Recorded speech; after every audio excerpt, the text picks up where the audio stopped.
भगवान की जय. माऊली ज्ञानेश्वर महाराज की जय. जगद्गुरु तुकाराम महाराज की जय. सद्गुरु जोग महाराज की जय.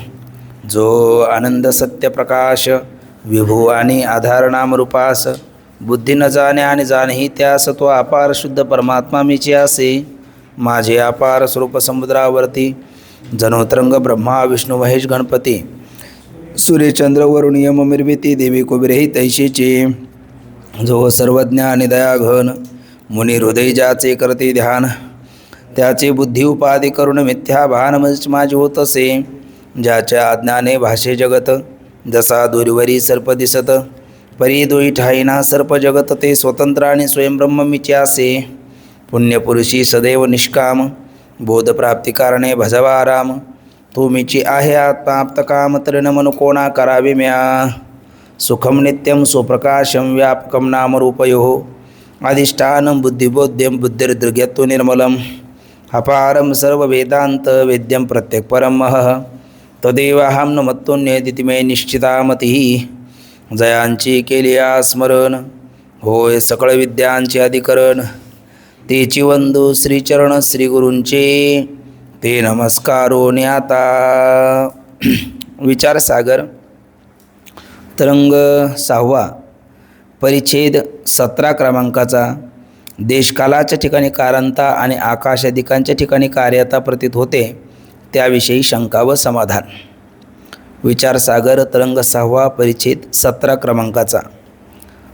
या 6वा तरंग यामधील 16 परिच्छेदाचा विचार कालपर्यंत आपण केला आणि 17-18 परिच्छेदाचा विचार आताच्या पाठामध्ये आपण करणार आहोत.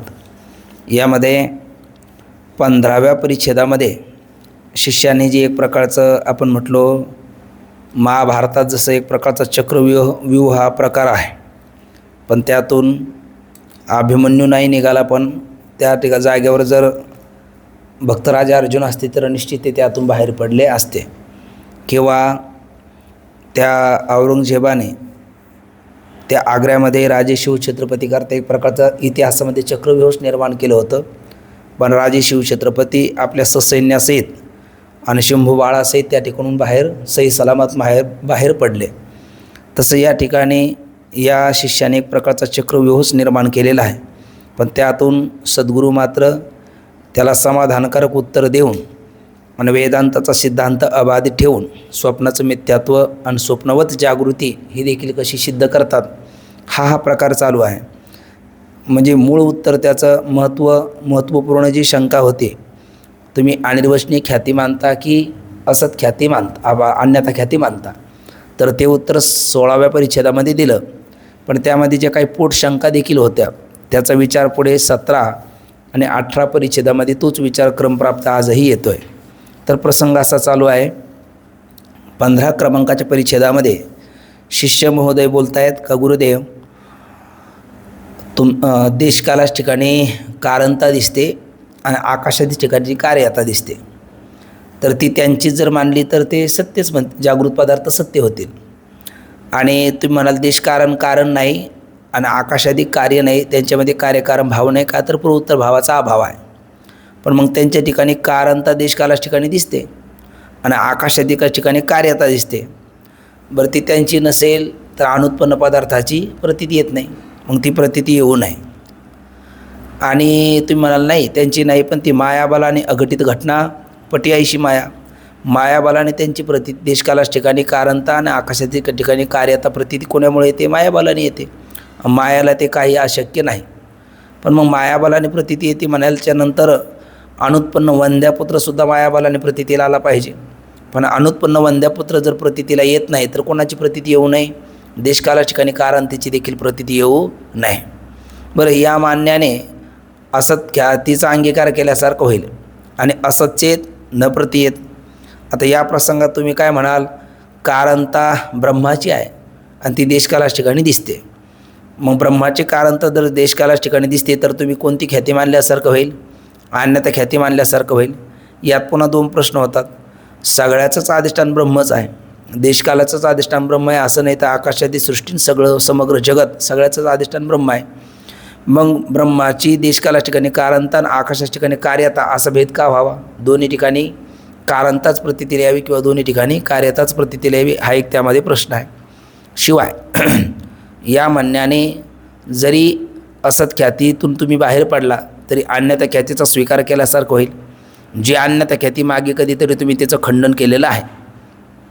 तुम्ही रज्जू ठिकाणी सर्प ज्या वेळेला प्रतीतीला येतो त्या ठिकाणी रज्जू सर्परूपाने दिसली असं अन्यथा ख्यातीवाले सांगतात, तर तुम्ही म्हणतात नाही, तद्वती तत्प्रकारक ज्ञानम यथार्थ ज्ञानम रज्जू सर्परूपाने दिसणार नाही, कारण जसं ज्ञेय असेल तसं ज्ञान होतं. ज्ञेय विलक्षण ज्ञान कधी होत नाही. ज्ञेय मोहरी असेल ज्ञान पर्वताचं होत नाही. त्यामुळे तिथे अनिर्वचनीय ख्यातीने तुम्ही संगती सांगता. मग तुम्ही अन्यथा ख्याती मानतच नाही असं म्हणावं तर स्वरूपाध्यास, संसर्गाध्यास आणि अन्योन्याध्यास त्यापैकी जो संसर्गाध्यास आहे ज्याच्यामध्ये जास्वंदीचं फुल आणि स्फटिक यांचं उदाहरण दिलं जातं, तर जास्वंदीच्या फुलाची रक्तिमा, लालिमा ती कोणाच ठिकाणी मानता तुम्ही? स्फटिकाच्या ठिकाणी. तिथे तुम्ही अन्यथा ख्यातीचा स्वीकार करता. मग तुम्ही जर येथे अन्यथा ख्यातीचा स्वीकार करतात तर सर्वच अध्यासामध्ये अन्यथा ख्यातीचा स्वीकार केला तर काय बिघडेल? आणि हे अगदी मला चौथ्या तरंगापासून वाटत होतं. पण अग्रज भ्राता पितृ समाना मोठा बंधू असणारा तत्वदृष्टी हा चौथ्या तरंगात आपल्याशी संवाद करत होता, तर मधला बंधू हा अदृष्टी 5व्या तरंगात आपल्याशी संवाद करत होता. हे दोघंही कृतार्थ झाले आणि मोठ्या बंधूचा मान ठेवा म्हणून मी त्यावेळेला काही बोललो नाही. पण माझं म्हणणं अजूनही आपल्याला असं आहे का सगळ्याच ठिकाणी अन्यथा ख्याती मानून जर निर्वाह होत असेल तर अनिर्वचनीय ख्याती मानण्याचा आपला आग्रह कशा करता? असा ज्या वेळेला तो बोलला तर त्यावेळेला गुरुदेवांनी त्यांनी जे अनेक प्रकारचं म्हणजे वंद्यपुत्राची प्रतीती यावी मायाबलाने ती तर येत नाही आणि असंच ख्यातीचा अंगीकार केल्यासारखं होईल. पुन्हा अन्यथा ख्याती अंगीकार केल्यासारखं होईल. बरं, तुम्ही एका ठिकाणी अन्यथा ख्याती मानता, एका ठिकाणी अनिर्वचनीय ख्याती मानता, नेमकी तुम्ही कोणत्या मताचे आहात हेही कळत नाही. अशा पद्धतीचे एक प्रकारचं जे चक्रव्यूह त्याने निर्माण केलं, तो गुरुदेवाने त्याचं थोडक्यात समाधान सांगितलं. आमचा सिद्धांत हा अनिर्वचनीय ख्यातीचा आहे, पण प्रसंगप्राप्त सिद्धांताला विरोध न येता अन्यथा ख्यातीने एखादी संगती लागत असेल तर तेवढ्या वेळात आम्ही अन्यथा ख्यातीचा पूर्णतः त्याग केला असं नाही. अन्यथा ख्यातीचा देखील आम्ही स्वीकार करतो. आणि कसा करतो याच्यातले काल आपण 2-3 मुद्दे या 16व्या परिच्छेदातले महत्त्वाचे बघितले. त्यातला पहिला मुद्दा असा आहे का अध्यास जरी असला तरी अध्यासामध्ये 3 प्रकार आहेत. पहिला आहे स्वरूपाध्यास, दुसरा आहे संसर्गाध्यास. हे दोन्ही अध्यास एकत्र आले का त्यालाच अन्योन्य अध्यास असं म्हणतात. त्यातला स्वरूपाध्यासामध्ये पदार्थ नसताना प्रतीतीला येतो, मग तिथे उत्पत्ती आहे. मग उत्पत्तीची संगती लागण्याकरता आमच्या मतामध्ये आम्ही अनिर्वचनीय ख्याती स्वीकारतो. आणि प्रतीती दोन्ही एका सत्तेतले पदार्थ असेल, प्रतीतीच्या बाबतीत आम्ही तितक्यापुरती अन्यथा ख्यातीचा स्वीकार करतो. म्हणजेच काय, पदार्थ 2 वृत्तीला विषय होत असेल तर तिथे आम्ही अनिर्वचनीय ख्याती सांगतो, कारण शुक्तीवरचं रजत हे अविद्यावृत्तीचा विषय आहे आणि शुक्ती ही अंतःकरण वृत्तीचा विषय. असा 2 वृत्तीचा विषय होणारा पदार्थ असेल तर तिथे आम्ही अनिर्वचनीय ख्याती सांगतो. आणि स्फटिक आणि ती रक्तिमा हे दोन्ही एकाच वृत्तीचा विषय, अंतःकरण वृत्तीचा विषय आहे, म्हणून त्या ठिकाणी आम्ही मात्र अन्यथा ख्याती मानून निर्वाह करतो. अर्थात व्यवहारामध्ये जो पदार्थ नाहीच म्हणजे त्याचा त्रैकालिक अत्यंताभाव आहे आणि त्याची प्रतीती येत असेल तर अनुत्पन्न पदार्थाची प्रतीती येत नाही, म्हणून त्या प्रसंगी आम्हाला अनिर्वचनीय ख्याती मानल्याशिवाय पर्याय नाही. परंतु व्यवहारात असणाराच पदार्थ फक्त एकाचे धर्म दुसऱ्याच ठिकाणी दिसत असेल तर तितक्या बाबतीमध्ये अन्यथा ख्याती मानून देखील निर्वाह होतो.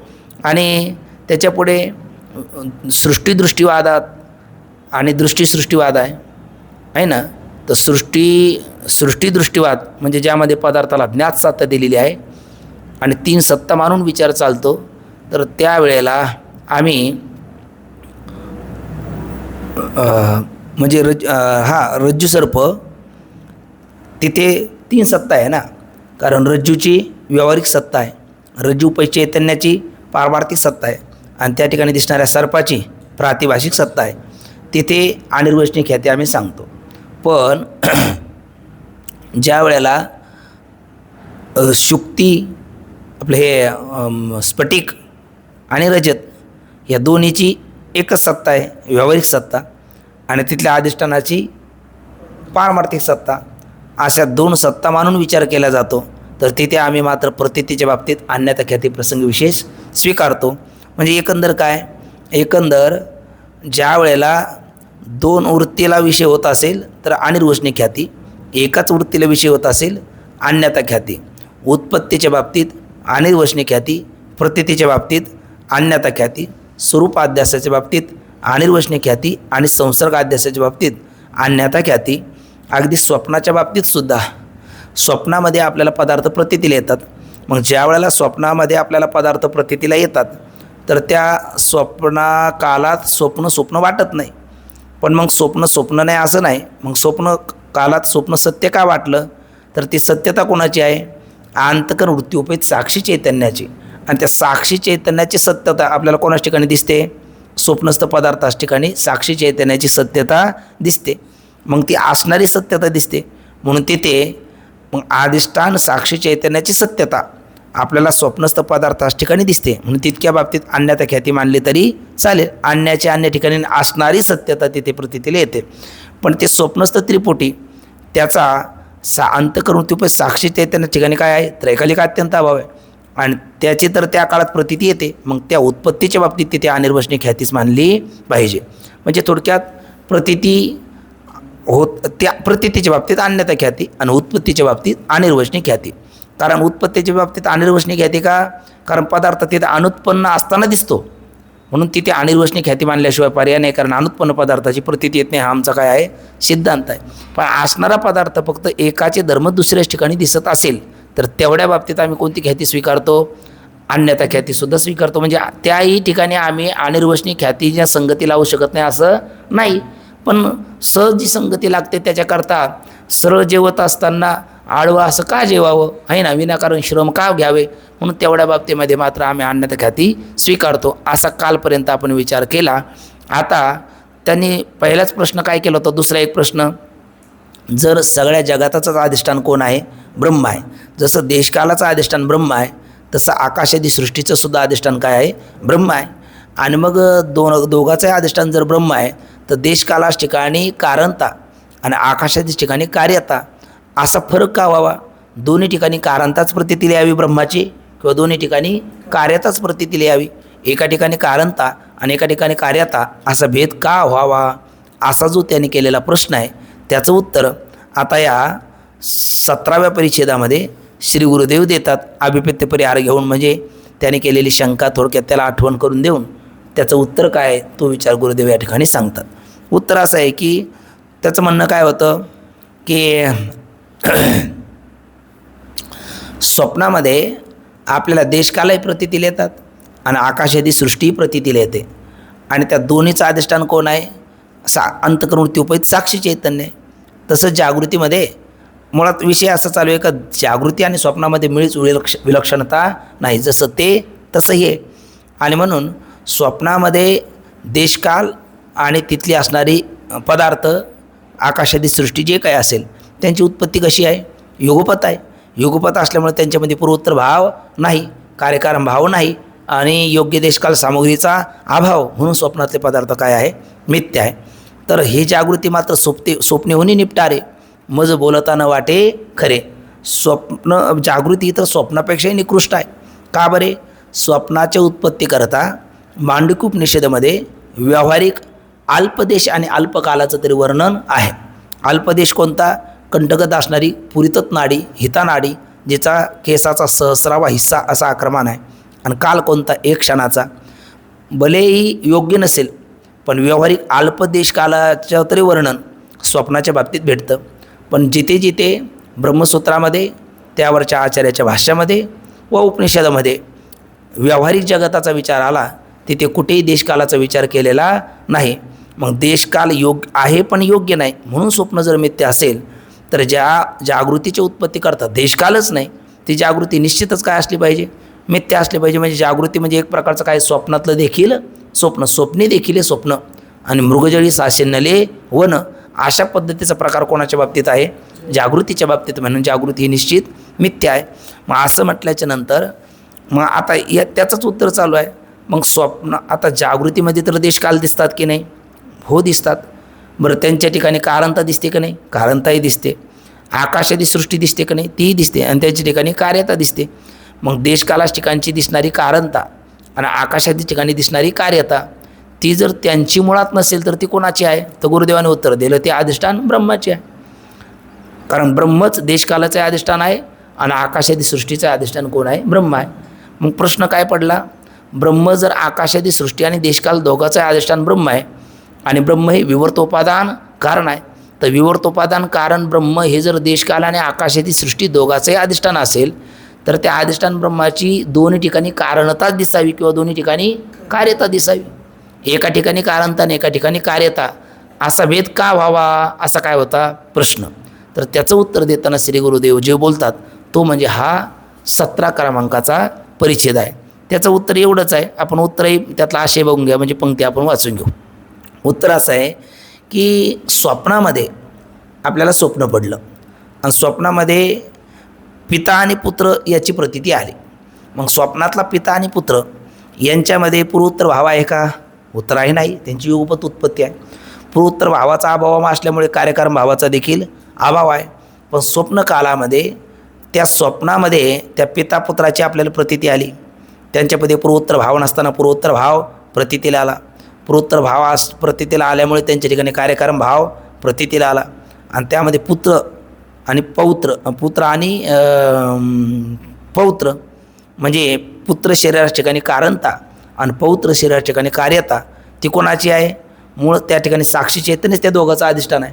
पण त्या साक्षी चैतन्याची त्या पुत्रच ठिकाणी कारणता आणि पौत्रच ठिकाणी कार्यता जशी स्वप्नात आपल्याला कारण नसताना प्रतीतीला आली तसंच आहे.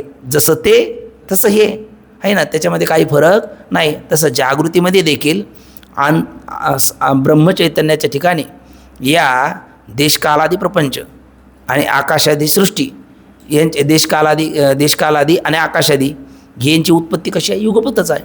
पण या अधिष्ठान ब्रह्म तिथे निद्रादोषामुळे हे सगळं दाखवलं. निद्रादोषाने त्या दोघांची उत्पत्ती केली. त्या दोघांमध्ये नसताना पूर्वोत्तर भाव दाखवला आणि नसताना कार्यकारण भाव देखील दाखवला. मग परवा दिवशी आपण बोललो पंचदशिकार विद्यारायण स्वामी म्हणतात अस्मिन् निद्रापि जीवेषु चेतनो स्वप्नगो सृजेत महामाया सृजेत त्याचा वित्तश्चर्यम किंमत रते.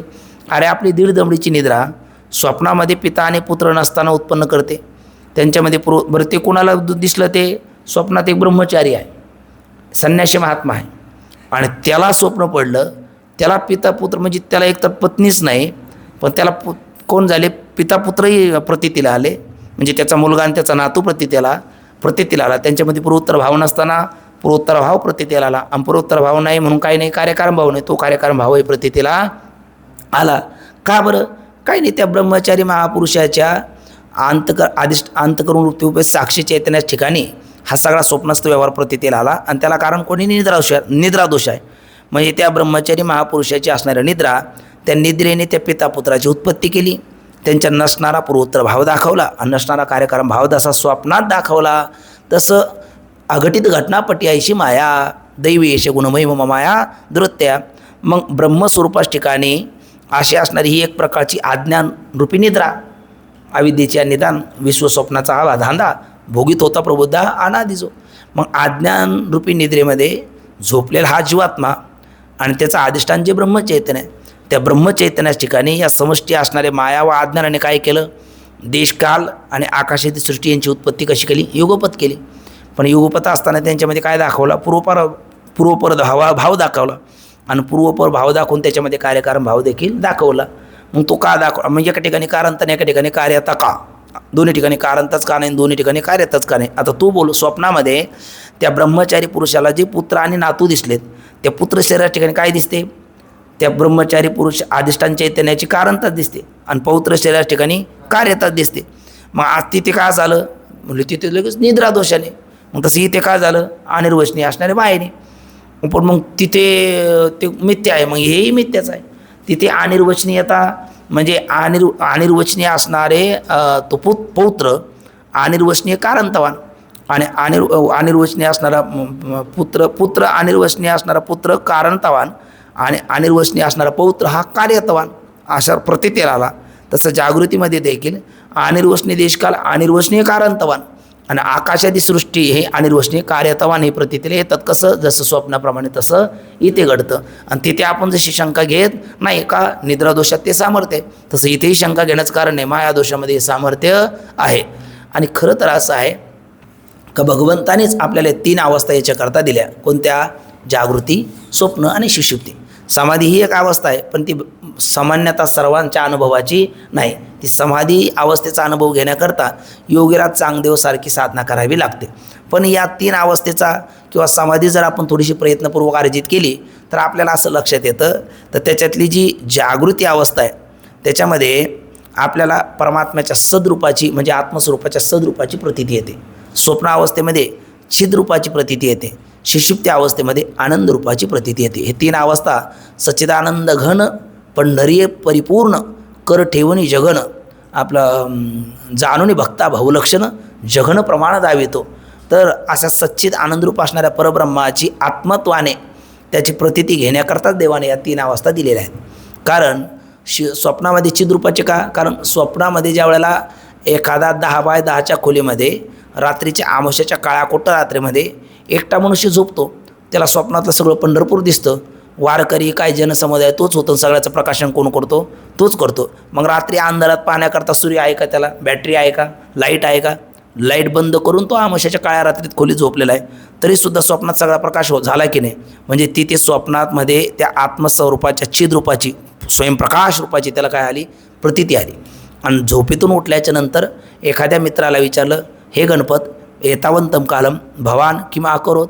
तो म्हणतो, एतावंतम कालम अहम किम आपी न अकरोत सुखम अहम स्वप्सम नवे किंचित अविदिशम. मी सुखाने झोपलो, मला काही कळालं नाही.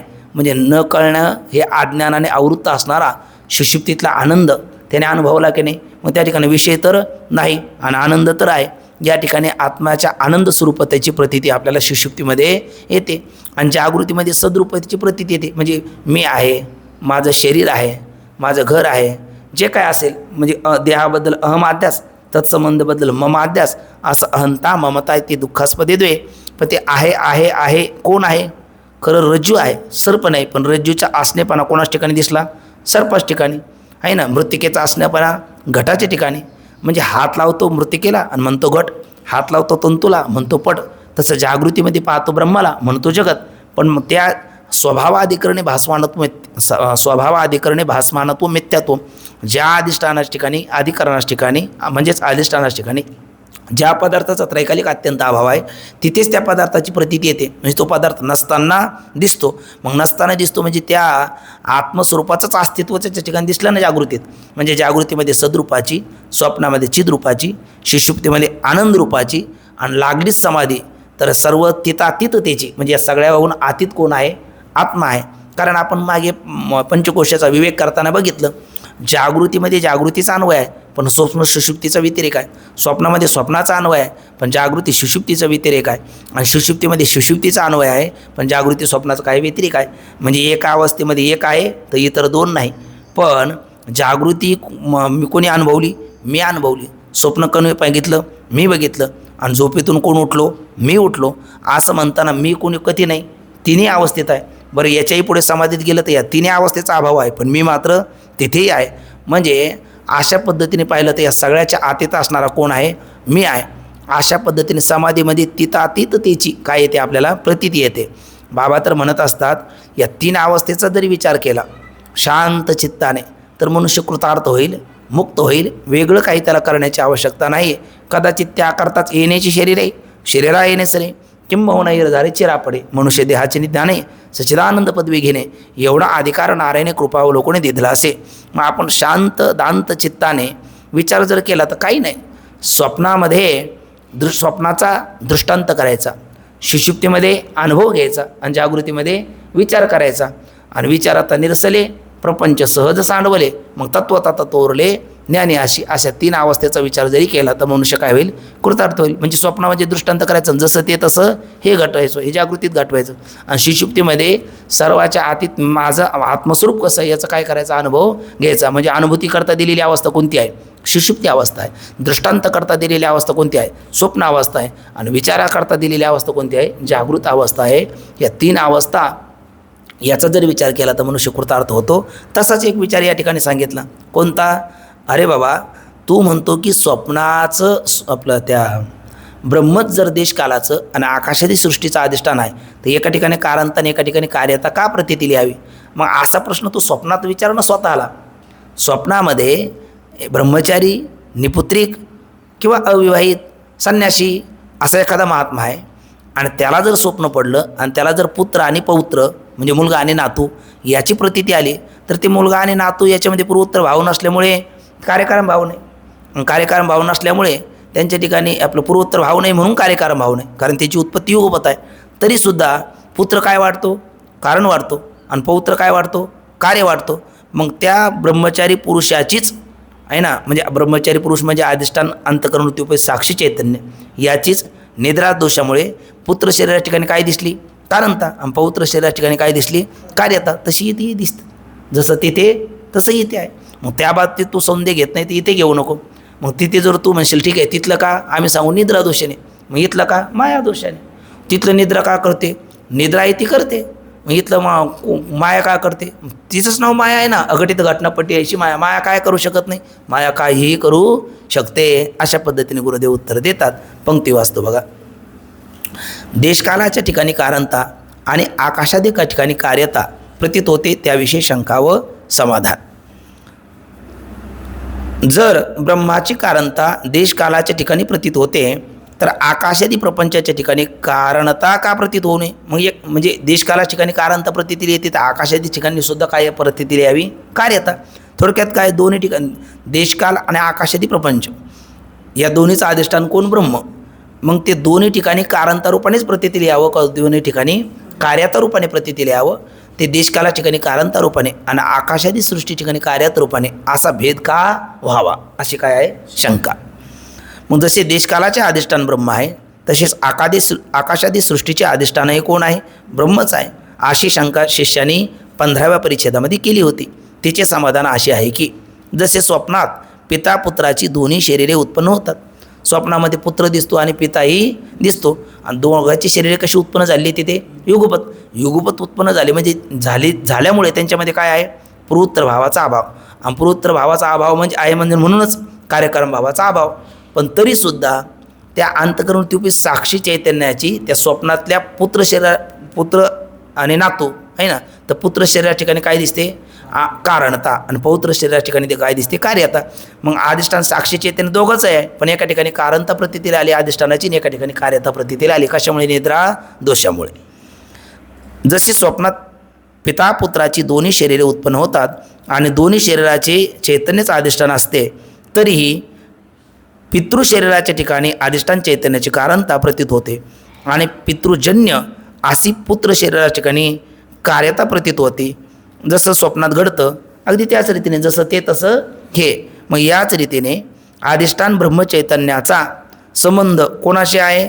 सर्वच पदार्थाशी आहे. म्हणजे थोडक्यात इथं म्हणलं तर देशकाला ठिकाणी आहे आणि आकाशादी सृष्टी ठिकाणी आहे. जे कारण रूपाने प्रतीतील येतात देशकाल त्यांचे अधिष्ठान ब्रह्मच आहे, आणि जे कार्यरूपाने प्रतीतील येतात आकाशादी प्रपंच त्यांचे अधिष्ठान ब्रह्मच आहे. पण देशकाला ठिकाणी म्हणजे अनिर्वचनीय देशकाल, अनिर्वचनीय कारांतवान, तर अनिर्वचनीय आकाशादी सृष्टी, अनिर्वचनीय कार्यतवान प्रतीतील होते. कशामुळे? मायारूपी दोषामुळे असं घडतं. तरी देशकालाच्या ठिकाणी ब्रह्मचैतन्याची कारणता आणि आकाशादी सर्व प्रपंचाच्या ठिकाणी कार्यता प्रतीत होते. असं तुझ्या प्रश्नाचं झालं उत्तर. मग आता उत्तर दिल्याच्या नंतर इथे काय बघा, बद्ध किंवा अज्ञानी जीव असतो ना, त्याच्या ठिकाणी विस्मरण विपर्यय या दोन्ही गोष्टी असतात. विस्मरण विपर्यय याच्यातला फरकच त्याला कळत नाही, हे बाबाचे वाक्य आहे. नंतर दुसरा, जो ज्ञानी असतो त्याच्याकडे विस्मरण असतं पण विपर्यायाला कधी तो प्राप्त होत नाही. विस्मरण असू शकतं पण विपर्यय त्याला कधी होत नाही. आणि जो मुमुक्षू असतो, तो मुमुक्षू कोणाला म्हणतात? जो विपर्ययातून आता संशयात आला त्याला मुमुक्षू असं म्हणतात. विपर्यय विपरीत भावना त्याला राहिली पण संशयात आला त्याला काय म्हणायचं? या ठिकाणी मुमुक्षू म्हणायचं. आता मुमुक्षू कोटीतला हा तर्कदृष्टी आहे. तर तो पुढे काय म्हणतो? तो पुढे अशी शंका करतो का याच्यामध्ये शंका करताना तो काय म्हणतो की आत्ता तुम्ही काय म्हटला? स्वप्नातील पिता पुत्र दिसणारे त्या दोघांचं अधिष्ठान कोणी? अंतःकरण वृत्ती साक्षी चैतन्य, आणि एकाच ठिकाणी कारणता आणि एका ठिकाणी कार्यता नसताना प्रतीतीला आली. तसं जागृत पदार्थाचं या देशकाल आणि आकाशाची सृष्टी याचं अधिष्ठान कोण आहे? ब्रह्मचैतन्य. पण इथे सुद्धा एकाच ठिकाणी कारणताने एका ठिकाणी कार्यता प्रतीला आली, ती कोणाची आहे? ब्रह्माची आहे. असं आपण काय दिलं? उत्तर दिलं थोडक्यात. स्वप्नामध्ये तर जसं घडलं कार्यकारणता रूपाने प्रती, तशीच इथे घडते. तर मग आता तो काय म्हणतो? ठीक आहे, शिष्याचं म्हणणं काय आता? मग आता हे ते गुरु दिगंबर महाराज काल म्हटले बोटं बेटं करू नका, त्याच्यामुळे अजून परिच्छिन्नत्वाला वृत्ती प्राप्त होते. पण आता दिसण्याकरता सांगायला थोडंसं सुलभ पडतं, म्हणून थोडंसं बघा. आता हे ब्रह्म आहे आणि देशकाल आणि आकाशादी सृष्टी आहे. मग ह्या ब्रह्माचं दोघाचं अधिष्ठान, ह्या दोघाचं अधिष्ठान देशकालाचं आणि आकाशादी सृष्टीचं अधिष्ठान कोण आहे? ब्रह्मच आहे. पण मग त्या ब्रह्माचीच कारणता कोणाच ठिकाणी दिसली? देशकालाच ठिकाणी दिसली. आणि ब्रह्माचीच कार्यता कुठे दिसली? आकाशादी सृष्टीच्या ठिकाणी दिसली. असं आपल्या बोलण्यावरनं कळालं. पण थोडंसं एक अस्पष्ट आहे का देशकालाच ठिकाणी दिसणारी जी कारणता आहे ती कोणाची आहे? अधिष्ठान ब्रह्माची आहे. पण आकाशादी सृष्टी ठिकाणी दिसणारी कार्यता ती सुद्धा अधिष्ठान ब्रह्माचीच आहे ना, असं मी काय विचारतो? कारण तुमच्या सांगण्यावरून स्पष्टबोध झाला नाही असं म्हणून तो विचारतो. पण गुरुदेव एकदा म्हटले का त्याच्या अंतकरणातला पुन्हा तो शकुनी डाव म्हणजे चक्रव्यूह पुन्हा सुरुवात करणार का? मग देशकालाच ठिकाणी कारणता आणि आकाशाची सृष्टी ठिकाणी कार्यता, आणि ती कोणाची आहे? ब्रह्माची. मग ब्रह्म कार्यकारणता धर्माने रहित नाही, तर ते कार्यकारणता धर्माने सहित होईल. आणि जे कार्यकारण धर्माने युक्त असतं ते अनित्य असतं, ते परिचिन्न असतं, ते विनाशी असतं, त्याचे पदरी पाडून पुरुषार्थ काय? हा त्याच्या अंतकरणातला भाव आहे. म्हणून तो विचारतो देशकाला ठिकाणी जी कारणता आहे ती कोणाची आहे? ब्रह्माची आहे. पण आकाशाची सृष्टी ठिकाणी दिसणारी कार्यता ती तरी ब्रह्माचीच आहे ना, कारण आपल्या म्हणण्यावरनं स्पष्टबोध झाला नाही अशी शंका तो आता करतो. बघा शंका काय करतो. तो म्हणतो, शिष्य म्हणतो, महाराज देशकालाच्या ठिकाणी जी कारणतेची प्रतीती होते ती ब्रह्माची कारणता आहे असे आपण सांगितले. पण आकाश आदी प्रपंचाच्या ठिकाणी जी कार्यता प्रतीत होते म्हणून सांगितली ती तर ब्रह्माचीच ना. वरच्या सांगण्यावरून काही स्पष्टबोध झाला नाही, कारण कारणताच्या बाबतीत तुम्ही स्पष्ट बोलले ती ब्रह्माची आहे, पण कार्यता ब्रह्माची आहे असं काही तुमच्या म्हणण्यातून कळालं नाही. ते त्याला कळालं, पण मग त्याला आता मध्ये तो प्रश्न, एकदा गुरुदेव हो म्हटले का मग पुढचं त्याला रान मोकळं. कशाकरता? ब्रह्म अनित्य ठरवण्याकरता, परिच्छिन्न ठरवण्याकरता. असं अनित्य, परिच्छिन्न, विकारी, विनाशी, साधिसांत असं ब्रह्मपदरी पाडून पुरुषार्थ सिद्ध होईल कसा? असा त्याच्या अंतकरणातला भाव आहे. म्हणून स्पष्टबोध झाला नाही म्हणून मला काय आली? शंका आली. असं म्हटल्याच्या नंतर गुरुदेव त्याला उत्तर देताना, उत्तर अगदी थोडक्यात दिलेलं आहे 2च पंक्तीमध्ये. गुरुदेवाने उत्तर देताना सांगितलं, बाबा मुळात असं आहे का जे कार्य ना कारण, माऊलीची ओवी, जया दुजेना एकपण आपणे निशी जाण आपणची जे. ब्रह्म कार्य आहे का कारण आहे? ब्रह्माच ठिकाणी कार्यता हाही धर्म नाही आणि ब्रह्माच ठिकाणी कारणता हाही धर्म नाही. ब्रह्म म्हणजे कोण? रंगनाथ गुरुजी परभणीकर, आनंद आश्रम स्वामी, बाबा, ह्या मोठ्या मोठ्या पुरुषाच्या मुखातले उद्गार आपले शांती ब्रह्म बाबा सांगत असतात. ब्रह्म म्हणजे काय? ज्याचं कोणी बाप नाही, जो कोणाचा बाप नाही त्याला म्हणावं ब्रह्म. किंवा ज्याचं कोणी लेक नाही, जो कोणाचा लेक नाही त्याला म्हणावं ब्रह्म. म्हणजे ज्याचं कोणी बाप नाही आणि जो कोणाचा बाप नाही, म्हणजे ज्याचं कोणी बाप नाही म्हणजे ज्याचं कोणी कारण नाही, आणि जो कोणाचा बाप नाही म्हणजे ज्याचं कोणी कार्य नाही, म्हणजे कार्यकारणता धर्माने राहीत. किंवा ज्याचं कोणी ज्याचं कोणी लेक नाही किंवा जो कोणाचा लेक नाही, ज्याचं कोणी लेक नाही म्हणजे जो कोणाचं कारण नाही, आणि जो कोणाचं लेक नाही म्हणजे जो कोणाचं कार्य नाही. आणि आता सरळ ह्या दोन्ही वाक्याचं एकच वाक्य करायचं. ज्याला मागे बाप नाही आणि ज्याला पुढे लेक नाही त्याचं नाव ब्रह्म. ज्याला मागे बाप नाही म्हणजे आहे ना, म्हणजे जो कोणापासून उत्पन्न नाही, आणि ज्याला पुढे लेक नाही म्हणजे जो कोणाला जन्माला घालत नाही. ज्याचा कोणी बाप नाही किंवा ज्याचं कोणी लेक नाही, ज्याचा कोणी बाप नाही म्हणजे त्याच्या ठिकाणी कार्यता धर्म नाही, आणि ज्याचं कोणी लेक नाही म्हणजे त्याच ठिकाणी कारणता धर्म नाही. जो कोणाचा बाप नाही म्हणजे ज्याच ठिकाणी कारणता धर्म नाही, आणि जो कोणाचा लेक नाही म्हणजे ज्याच ठिकाणी कार्यता धर्म नाही. म्हणजे ज्याला मागे आश्रय नाही आणि पुढे विषय नाही, ज्याला मागे काही नाही, आश्रय नाही, पुढे काही नाही, विषय नाही, असं जे आहे त्याला म्हणायचं ब्रह्म. म्हणजे त्याच ठिकाणी कारणता धर्म आहे का कार्यता धर्म आहे? कार्यकारणता दोन्ही धर्म त्याच्या ठिकाणी नाही. कार्यकारणता धर्माहून रहित जे आहे ते ब्रह्म आहे. म्हणजेच काय? जे कार्य ना कारण आत्ता म्हटलं आपण. कारण मुळात ब्रह्मस्वरूपाच ठिकाणी काय आहे? तर ब्रह्मच आहे. ब्रह्माच्या अतिरिक्त दुसरं काही नाही. त्याच्या ठिकाणी काही नाही, तेच आहे. त्याच्या ठिकाणी नाही, त्याच्या ठिकाण हा शब्दच त्याच्या ठिकाणी नाही. न झाला प्रपंच आहे परब्रह्म, अहम सोहम ब्रह्म आकळले. न कशी जायते जीवा संभवशास्त्र न विद्यते एतद उत्तमं सत्यम यत्र किंचित न जायते न निरोधो न चोत्पत्तिर न बद्धो न च साधका न मुमुक्षुर न विमुक्ता इति एषा परमार्थतः. म्हणजे दिसतंय त्याची संगती काय. मग सांगितलं भ्रमेनहम भ्रमेन तुहम भ्रमेन उपासका जना भ्रममूलम इदम सर्वम यत् किंचित जगत्याम जगत. जे काही दिसतं आपल्याला ते भ्रमाने आहे. वास्तविक पाहता कुछ हुआ नहीं, कुछ है नहीं, कुछ होगा नहीं, सिर्फ मैं ही मैं हूँ, मेरे सिवा यहाँ और कुछ भी नहीं है. कुछ पहले कुछ हुआ नहीं और मेरे सिवा आज भी कुछ नहीं है और आगे भी कुछ होगा नहीं. है तो क्या है, सिर्फ मैं ही मैं हूँ, मेरे सिवा और कोई नाही आहे. असं ते स्वामी महाराज जे मागे जय प्रभू म्हणून याचे योग वासिष्ठाला ते कायम बोलायचे का त्याच्याशिवाय दुसरं काही नाही. त्याच्याशिवाय म्हणण्यापेक्षाही परोक्ष झालं. ते मीच आहे ना, माझ्याशिवाय दुसरं कोणी नाही. मत्तः परतरम नान्यत किंचिदास्ति धनंजय मयी सर्वमिदम प्रोतम सूत्रेमणी गणायु. पण ही भाषा कोणती व्यंग अजातवादाची आहे नाही ना, किंवा विवर्तवाद जरी म्हणलं तर दृष्टीसृष्टीवादाची आहे. दृष्टीरेव सृष्टी, ज्या काली दिसतं त्याही काला ती माझ्या स्वरूपाहून भिन्न नाहीच आहे. आद्यस्थ पदार्थाला अधिष्ठाना अतिरिक्त स्वतंत्र सत्ता स्फूर्ती नसतेच. नव्हे अधिष्ठानाचंच झालेलं ते एक प्रकारचा अन्यथा भान असतं. म्हणून ब्रह्म ठिकाणी तू काय म्हटला, देशकाला ठिकाणी काय दिसते कारणता, आकाशाची सृष्टी ठिकाणी दिसते कार्यता. आणि ती कोणाचे दोघाचं अधिष्ठान ब्रह्म असल्यामुळे ब्रह्माचीच कारणता कोणाच ठिकाणी दिसली देशकाला ठिकाणी. आणि आकाशाची ठिकाणी सृष्टी आकाशाधिकाच ठिकाणी दिसणारी कार्यता ती तरी ब्रह्माचीच ना. असं जर विचारत असेल तर ब्रह्माची कारणता देशकालाच ठिकाणी दिसली हे तर सुद्धा आमचा अध्यारूपातलं बोलणं आहे. अपवादाच्या दृष्टीत आम्ही बोलायला गेलो तर जे म्हणजे कोण ब्रह्म कार्य ना कारण ना, ज्याचं कोणी काही नाही बाप नाही किंवा जो कोणाचं काही नाही लेख नाही म्हणून त्या ठिकाणी कोणता धर्म नाही कारणता धर्म नाही. आणि ज्याचं कोणी लेख नाही किंवा जो कोणाचा बाप नाही म्हणून त्या ठिकाणी कार्यता धर्म नाही. असा कारण कार्यता धर्माने विवर्जित कोण आहे, ब्रह्म आहे. म्हणून ब्रह्माच्या ठिकाणी कोणता धर्म नाही, दोन्ही धर्म नाही असं गुरुदेव काय करतात उत्तर देतात. पंक्ती वाचतो बघा. श्री गुरु, हे शिष्य, ब्रह्मचैतन्य असंग आहे, पारमार्थदृष्ट्या त्याच्यापासून काही झाले नाही म्हणून ते कोणाचे कारण नाही.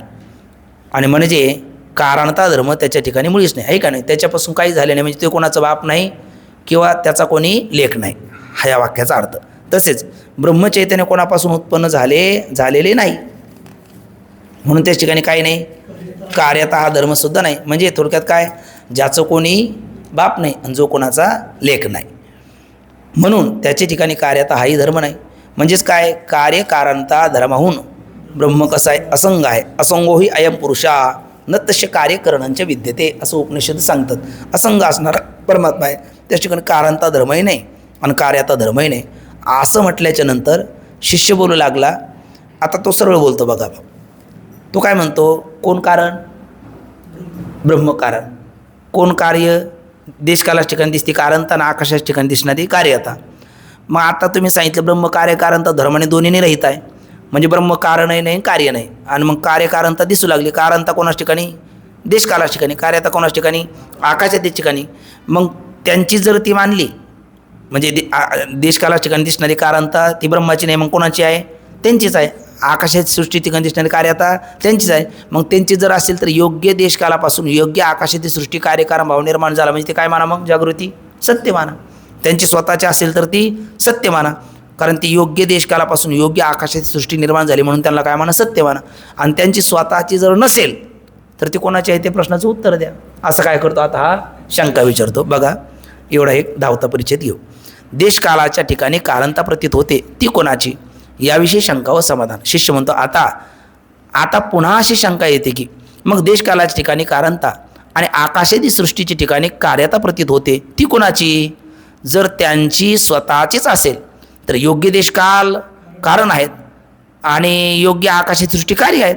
म्हणून आकाशादी सृष्टी कशी होईल, मग सत्यच होईल.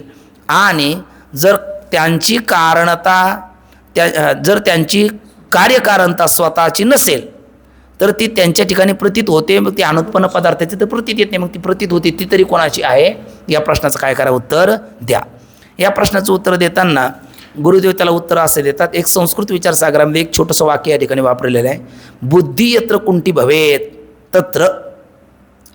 विचार करत असताना बुद्धी जर आपली कुंठित झाली तर त्याचं उत्तर काय घ्यायचं, असे 3 प्रांत आहे. एक वेदांताचा, दुसरा आहे भक्तीचा आणि तिसरा आहे इतिहासाचा. ज्या वेळेला वेदांतामध्ये खूप पराकोटीचं सूक्ष्म विचार करून बुद्धिपणाला लावून अंतिम निर्णय कुठलाच होत नसेल, डोळे झाकून माया म्हणायचं, पुढे चालायचं. कारण माया काय करू शकत नाही, माया काहीही करू शकते, पण ते विचार न करता माया म्हणणं हे पळवाट होईल. आणि विचार करून कुठलाच निर्णयापर्यंत जात नाही तर त्याचं का उत्तर मायाच आहे. ते माया काही निर्णय लागू देत नाही, माया काही करू शकते, पण विचार आणती मग ते, म्हणजे अगोदर शिकी मग विसरी जे म्हणावं तशा पद्धतीने विचार आणती, मग शेवटी माया म्हणून त्याची संगती लावायची. त्याचप्रमाणे भक्तीच्या प्रांतामध्ये भगवान परमात्मा 7 दिवस आहेत. 7 दिवसामध्ये 7 दिवस 7 रात्र आणि 7 कोसाचा गोवर्धन पर्वत उचललाच कसा. जिथे झुरळ बघून मनुष्य 10 हात उड्या मारतो, त्याने काल्याच्या फणावर तांडव नृत्य केलंच कसं. जिथे कर्पुराचा उद्बत्तीचा सटका आम्हाला सहन होत नाही, त्याने 12 अग्नी गिळलाच कसा. अविवाहित राहणं म्हणताना म्हणजे एखाद्या पुरुषाला एक पत्नी करून ती त्याला किती जीवाचं रान करते, त्याला एक सुधरू देत नाही. हा 16,108 भोगून बालब्रह्मचारी राहिलाच कसा, यमुनेने वाट दिलीच कशी. काय विचार करणार इथे, तिथे परमात्म्याची लीला म्हणायचं आणि पुढे चालायचं, इथे पर्याय त्याच्याशिवाय नाही. हां, नवल लीला म्हणजेच नवलाची गोष्ट आहे. कसं की बाई आणि कुंभाराने बाळ तोडले बाई, बाळक्रीडेमध्ये बरोबर परमात्म्याचं नवल कसं आहे, नवल आणि ते आपल्याला कंसात लीला परमात्म्याची. हां,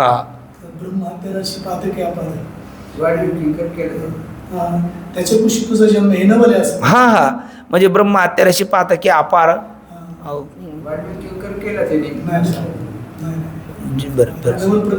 जी जी जी जी जी जी जी म्हणजे थोडक्यात काय तिथं नवल म्हणणं आणि इथं त्याला आपल्याला प्राकृत प्रसंगामध्ये लीला म्हणणं. म्हणजे इथं आपण काही किती आपण बुद्धिपणाला लावली आणि आपण एखादा निर्णायक श्रुतियुक्ती अनुभूतीच्या अविरुद्ध निर्णयापर्यंत पोहोचलो असं ते शक्यच नाही. मग त्या बाबतीत लीला म्हणावी आणि पुढे चालावं.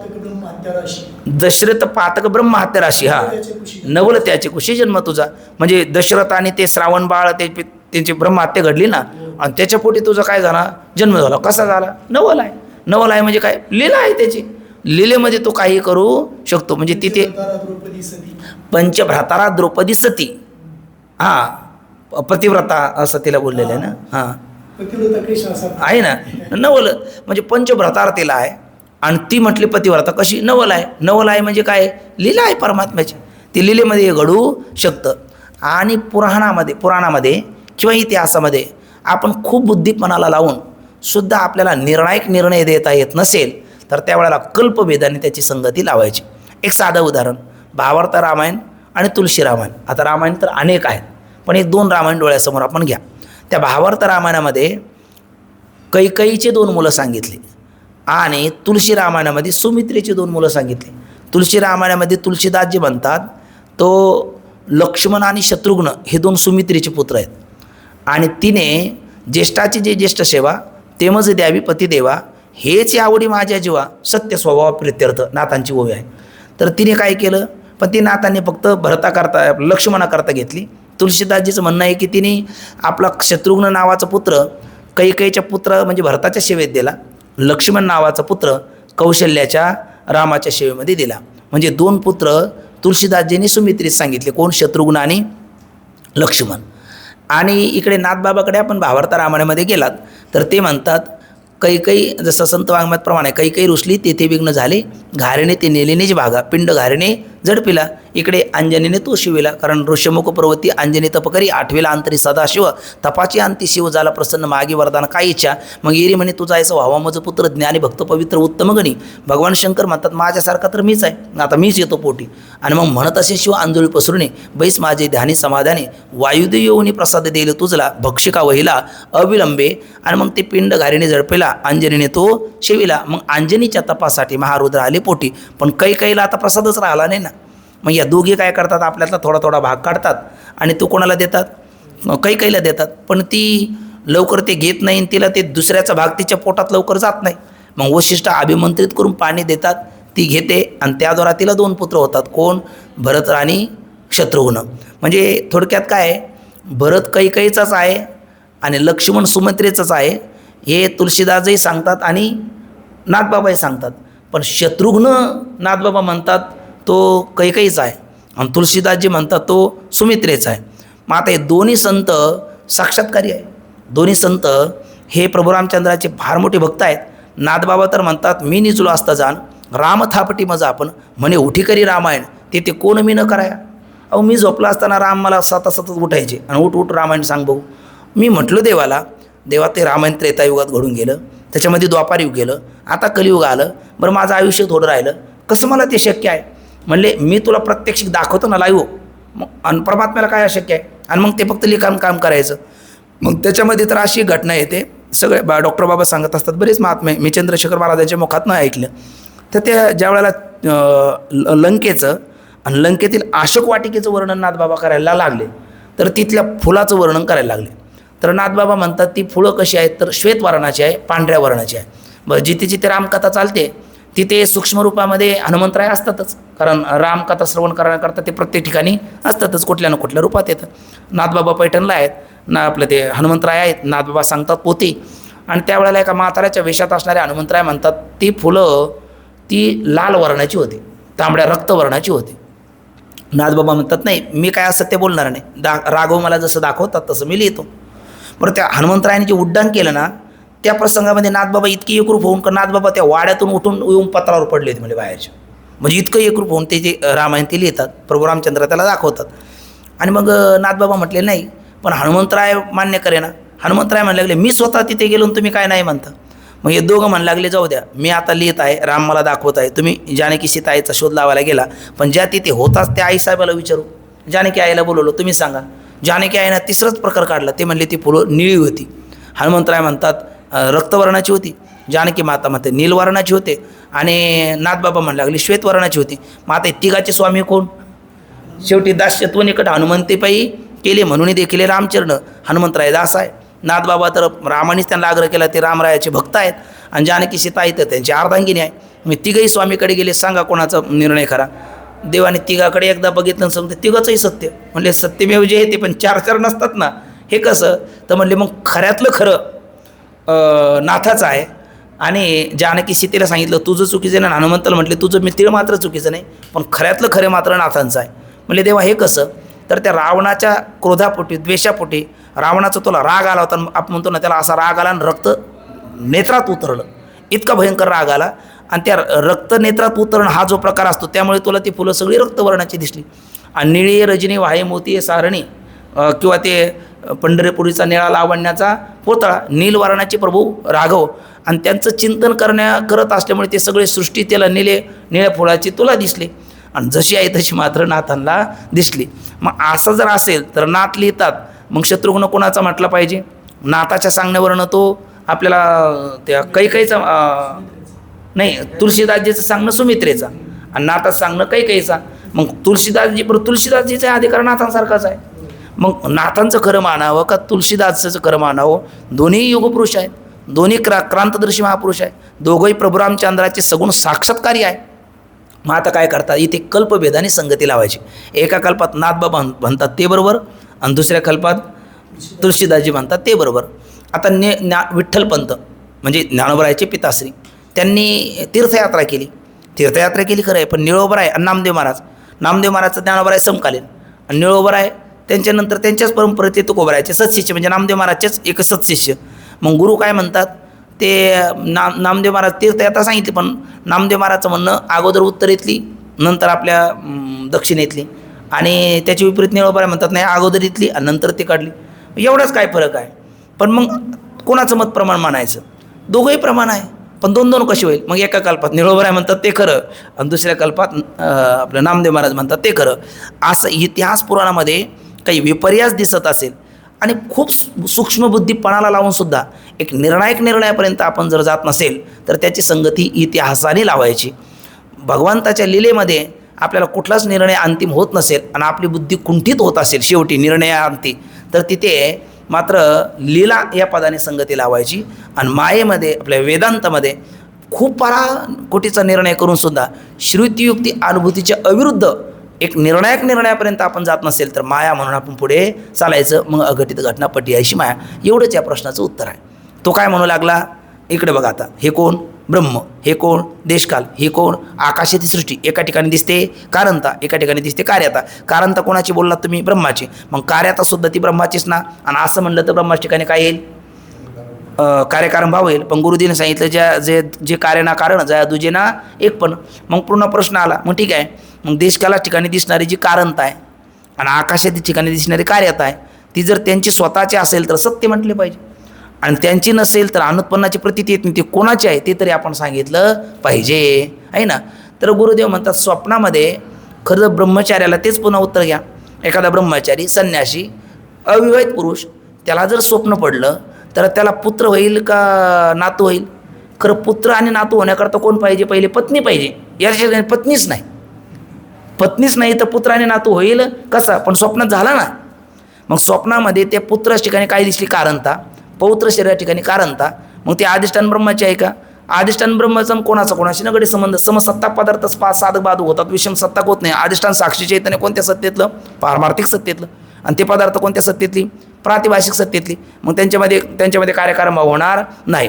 पण तरीसुद्धा स्वप्नामध्ये पुत्र अनिर्वचनीय असणारा पुत्र अनिर्वचनीय कारणतवान आणि अनिर्वचनीय असणारा पौत्र अनिर्वचनीय कार्यतवान दिसला. का दिसला, नसताना दिसला. कोणी दाखवलं, निद्रेने दाखवलं. तसं हे नसताना दिसलं, कोणी दाखवलं, मायेने दाखवलं. माया म्हणा आणि संगती लावा, एवढंच उत्तर देतात. 1 मिनिटात पंक्ती वाचून घेतो. श्री गुरु, देशकालाच ठिकाणी कारणता आणि आकाशातील प्रपंचाच्या ठिकाणी कार्यता ही त्यांची स्वतःची नाहीत. मग कशी आहे, मायाकृत अलग. अनिर्वचनीय देशकाल अनिर्वचनीय कारणतवान प्रतीत होतात आणि आकाशाधिक अनिर्वचनीय म्हणा, तिथे शब्द टाका, अनिर्वचनीय आकाशादी प्रपंच मायाकृत अनिर्वचनीय कार्यतवान प्रतीत होतो. जसं स्वप्नात निद्रा दोषामुळे तसं इथे मायामुळे हे घडतं, ती दाखवते. परमार्थ दृष्टीने देशकाल काय नाही, कारण नाही. पण मग कसे दिसलेत, उत्तर देतात. परंतु जसा दृष्टांत देतात, पुत्रहीन पुरुष म्हणजेच आपण म्हणलो संन्यासी किंवा ब्रह्मचारी अविवाहित व्यक्ती स्वप्नामध्ये त्याला पुत्र आणि पौत्र या दोघांना पाहतो. अरे पुत्र आणि पौत्र होण्याकरता पहिली पत्नी पाहिजे ना. त्याला पत्नीच नाही तर पुत्र कुठून होईल, पुत्रच नाही तर पौत्र होईल कुठून. पण स्वप्नामध्ये तो दोन्ही पिढ्या पाहतो, पुत्र पौत्र या दोघांना पाहतो. तेथे पुत्र पौत्राची शरीरे कशी उत्पन्न होतात, अनिर्वचनीय युगपत दोन्ही उत्पन्न होतात. म्हणजे त्यांच्यामध्ये पूर्वोत्तर भाव बिलकुल नाही. तरीही पुत्र शरीराच्या ठिकाणी पौत्र शरीराची अनिर्वचनीय कारणता आणि पौत्र शरीराच्या ठिकाणी पुत्र शरीराची अनिर्वचनीय कार्यता जशी स्वप्नात प्रतीत होते, जसं ते तसं हे. तसं जागृतीतले देशकाल आणि आकाशातील प्रपंच यांची उत्पत्ती युगपत झालेली आहे मायेने. आणि मग त्या देशकालाच ठिकाणी अनिर्वचनीय देशकालाच ठिकाणी अनिर्वचनीय आकाशातील प्रपंचाची कारणता, तर अनिर्वचनीय आकाशादिकाच्या ठिकाणी अनिर्वचनीय आकाशाच्या ठिकाणी अनिर्वचनीय देशकालाची कार्यता ही नसताना आपल्याला मायाबलाने प्रतीतीला येते. म्हणून म्हणतात तसे अनिर्वचनीय देशकाल अनिर्वचनीय कारणतवान आणि अनिर्वचनीय आकाशादी प्रपंच अनिर्वचनीय कार्यतवान प्रतीत होतात. पारमार्थ दृष्टीने देशकाल आणि आकाशादी प्रपंच यामध्ये कार्यकारण भाव हा मुळीच नाही. या रीतीने देशकाल सामग्री वाचून जागृत प्रपंचाची अनिर्वचनीय उत्पत्ती आहे. म्हणून स्वप्नवत जागृत प्रपंच देखील काय मिथ्या आहे. तिथे देशकाल योग्य नाही म्हणून मिथ्या आहे आणि ते देशकालच नाही म्हणून हे काय आहे, मिथ्या आहे. मग असं म्हटल्याच्या नंतर शिष्य म्हणतो या एकंदर विचारावरून स्वप्न प्रपंच मिथ्या आहे असा माझा निश्चय होतो, पण स्वप्नाप्रमाणे जागृत प्रपंच मिथ्या आहे असे मात्र वाटत नाही. अद्याप गुरुदेवाला इतका आनंद झाला मनातून. गुरुदेव म्हणतात किमान हा काय झाला, विपर्यायातून आता संशयात आला. आतापर्यंत काय करत होता, जागृतीचा दृष्टांत करून स्वप्न सत्य ठरायला निघाला होता आणि त्याकरता त्याने कितीतरी प्रयत्न केला, फार चक्रव्यूह करून गुरुजीच्या नाकी नव्हत्याने आणले. पण गुरुजी म्हणतात मनातले मनात काही असू दे गड्या, किमान याला आतापर्यंत काय मिथ्या म्हणून पटलं, स्वप्न मिथ्या म्हणून मान्य झालं. मग आता आपल्याला अर्धा विजय आपला झाला. यादा स्वप्न मिथ्या म्हणून वाटलं ना, आता इथून पुढे आग्रदेवाचं स्वप्न आणि यातारंगाचा समारोप होईपर्यंत एकच काम गुरुदेव करतात. तुला स्वप्न मिथ्या वाटलं आणि तो म्हणतो एवढ्या विचारावरूनच स्वप्न मिथ्या हे कळतं. म्हणजे जवळपास 18 परिच्छेद त्याकरता गेले आहे ना. आणि 18व्या परिच्छेदाच्या शेवटी तो बोलतो जागृत प्रपंच स्वप्न मिथ्या आहे पडतं, स्वप्नवत जागृत प्रपंच मिथ्या आहे असं जे आपण म्हणता, जसं ते तसं हे काय अजून मान्य होत नाही.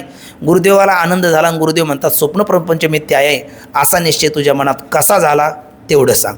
आता गुरुदेव काय करणार, काहीच नाही. तुला स्वप्न प्रपंच ज्या निकषाने तुला मिथ्या वाटला, स्वप्न मिथ्या वाटलं तुला, हो मग का मिथ्या वाटलं सांग? तो म्हणाल हे कारण आहे म्हणून. मग ज्या कारणाने तुला स्वप्न मिथ्या वाटतं तीच कारणं कुठे आहेत आता?